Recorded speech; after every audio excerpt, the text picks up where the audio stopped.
Pripala čast da čestitam i uvodim sreću pred odlazak na put daleki da predstavlja državu, predstavlja BiH.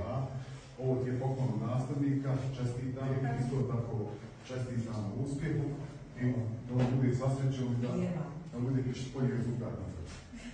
Imaš šta reći?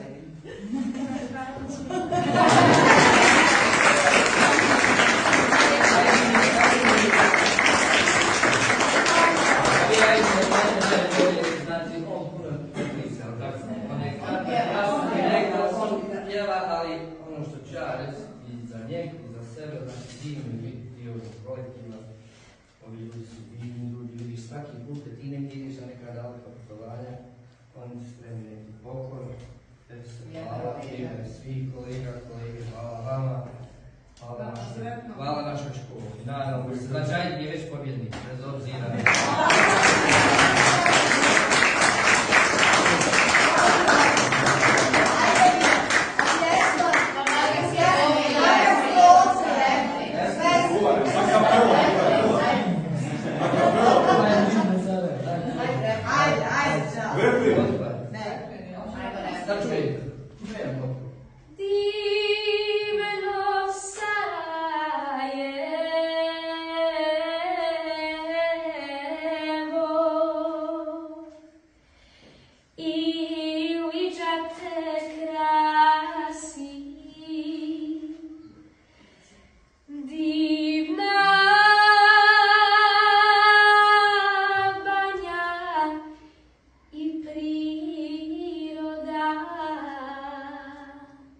Svakom dušu blaži.